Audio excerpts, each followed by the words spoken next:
বাংলাদেশ উন্নয়ন গবেষণা প্রতিষ্ঠান BIDS এর তথ্য মতে দেশে গরিব মানুষের ক্ষেত্রে খাদ্য মূল্যস্ফীতি বেড়েছে প্রায় 15%। খাদ্য মূল্যস্ফীতি ঊর্ধ্বমুখী হলেও সে তুলনায় বাড়ছে না মানুষের আয়। দর্শক, আমন্ত্রণ জানাচ্ছি ATN নিউজের নিয়মিত আয়োজন আমাদের কথা অনুষ্ঠানে। অনুষ্ঠানটির মাধ্যমে দেশ বিদেশের নানা আলোচিত বিষয়ের উপর সাধারণ মানুষের মতামত তুলে ধরা হয়। আমাদের কথার আজকের পর্বের বিষয় খাদ্য মূল্যস্ফীতি চক্রে মধ্যবিত্ত এবং নিম্ন আয়ের মানুষ। আপনাদের সঙ্গে আছি আমি মনিরুজ্জামান। এ বিষয়ে সাধারণ মানুষের মতামত জানব, তার আগে দেখে নেব একটি প্রতিবেদন।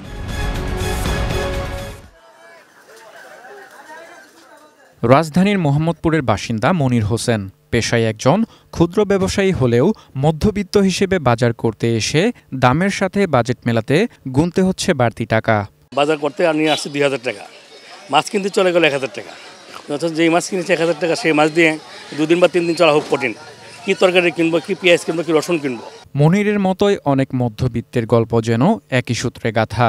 মূল্যস্ফীতির প্রভাবে পরিবারের মাসিক ব্যয় মেটাতে হিমশিম খেতে হচ্ছে তাদের। কেউ হয়তো বাজারের পরিমাণ কমিয়ে দিয়েছেন, আবার কেউ এনেছেন খাদ্যাভ্যাসে পরিবর্তন। যে দ্রব্যের দাম একবার বৃদ্ধি পাচ্ছে তা আর কমার কোনো নামগন্ধ নেই। পেঁয়াজের দাম বৃদ্ধি পায়, তখন হচ্ছে অন্য সময় যদি 4টি দিই তখন 3টি দিই, মানে 1-2টা করে কমাইতে থাকি। এইভাবেই মানে সংসারটা চালানো হয়। যে মাছ মাংস তো এখন খুবই কম নেওয়া হয়, জিনিসপত্র এখন কম খেতে হচ্ছে আর কি, মানে উপায় নাই, কারণ মানুষের তো আয় বাড়তেছে না, আয় তো যেটা সেটাই আছে, কিন্তু দ্রব্যমূল্য তো বেড়ে যাচ্ছে। পরিমাণ কম কিনতে হচ্ছে, আবার একটু লেভেল নিচে আসতে হচ্ছে। মধ্যবিত্তের বাইরে নিম্ন আয়ের মানুষের বাজারে গিয়ে দেখা যায় ভিন্ন চিত্র।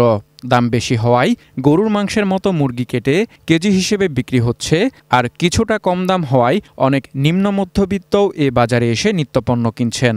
আমি কৃষি মার্কেটে থাকি, কিন্তু কৃষি মার্কেটের জিনিসপত্র এত দাম যে জন্য আমি একটু কম কেনার জন্য এই বাজারে আসছি। আর ইনকাম তো বাড়েনি, দাম বাড়ার পর থেকে অনেক কম খরচ মানে হিসাবে করতে হয়। যে আমাদের দিন আনি দিন খাই, তা আমাদেরই কষ্ট হয় বেশি। 1 কেজি মাছ আনতে গেলে 240-230 টাকা না কামাই করে দিয়ে 250 টাকা দিয়ে আমার সংসার চলে না তো। বাংলাদেশ উন্নয়ন গবেষণা প্রতিষ্ঠান BIDS এর সাম্প্রতিক তথ্যানুযায়ী দেশে গরিব মানুষের ক্ষেত্রে খাদ্য মূল্যস্ফীতি এখন প্রায় 15% পৌঁছেছে। মূল্যস্ফীতির হার বাড়ার পেছনে সবচেয়ে বড় ভূমিকা রাখছে চাল, ডাল, চিনি, ভোজ্য তেল সহ মাছ মাংসের দাম।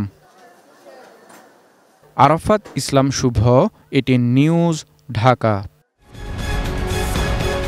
খাদ্য মূল্যস্ফীতি নিয়ে একটি প্রতিবেদন দেখছিলাম, এ বিষয়ে সাধারণ মানুষের মতামত জানব।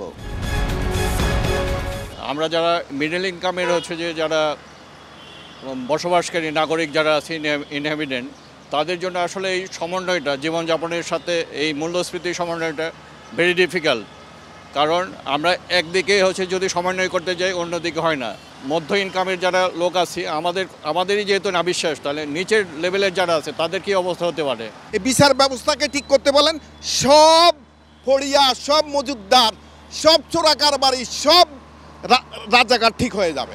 আর এটা আমাদের সবসময় মনিটরিংয়ে রাখতে হবে। মনিটরিং না রাখলে এক ধরনের হয়তো সিন্ডিকেট থাকতে পারে, যে দেশের মধ্যে হয়তোবা তারা জিনিস স্টক করলো, হয়তোবা তারা বাজারজাত করার জন্য কিছুদিন ধরে রাখলো।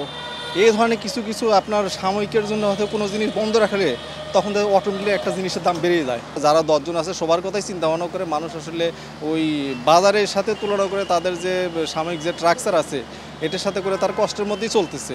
2 বছর আগে যেমনি চলতাম, এখন বর্তমান সমাজে ছেলে মেয়ে বাসা ভাড়া দেওয়া চলার জন্য খুবই কষ্টকর, মানে এত কষ্টকর যা মানে বাসা প্রকাশ করা যায় না। কারণ হলো একটা বাজারে যায়া 60 টাকা 70 টাকার নিচে কোনো তরকারি নেই।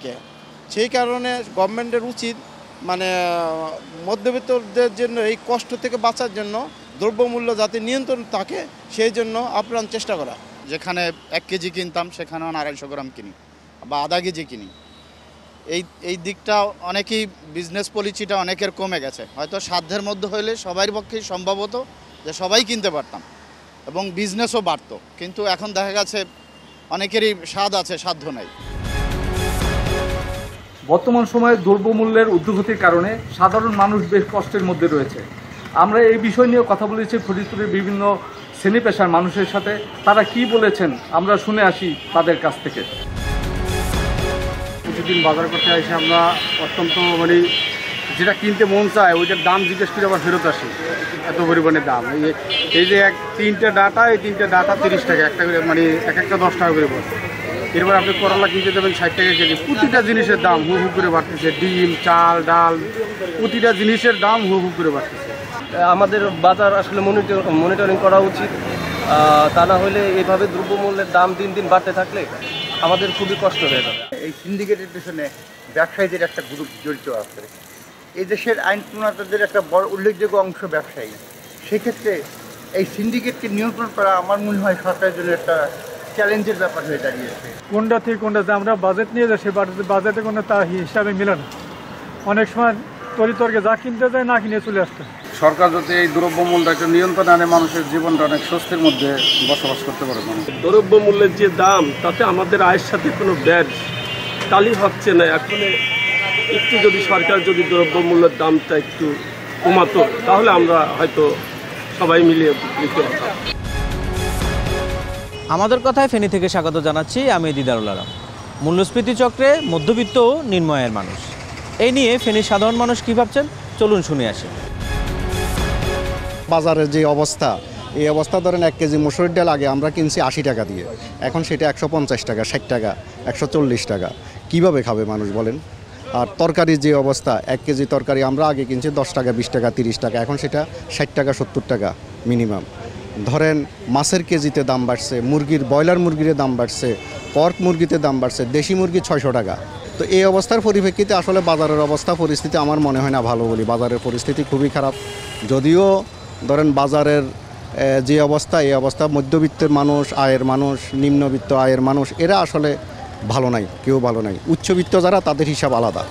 সরকার যদি এটার উপরে, সরকারের যে ধরেন উদ্বোধন কর্মকর্তারা আছে যারা বাজার মনিটরিং করে, তারা যদি একটু সুনজর দেয়, তাহলে জিনিসপত্র যদি দাম কমে, মানুষের মানে মোটামুটি এখন খেয়ে পরে বাঁচতে পারবে আর কি। চাউল ডাউল, বিশেষ করে তরু তরকারি, এই যে বিষয়গুলো, এগুলো যদি একটু শীতলতা আসে, এতে দেখা যাচ্ছে আলহামদুলিল্লাহ নিম্ন শ্রেণীর লোকগুলো এদের জন্য খুবই উপকার হবে এবং এদের জন্য আলহামদুলিল্লাহ স্বচ্ছ হবে। আমাদের কথার আজকের পর্ব এখানেই শেষ করছি। আগামী পর্বে নতুন কোনো বিষয় নিয়ে নতুন কোনো জায়গা থেকে যুক্ত হব। ততক্ষণ পর্যন্ত ভালো থাকুন, সুস্থ থাকুন, এটিএন নিউজের পর্দায় চোখ রাখুন।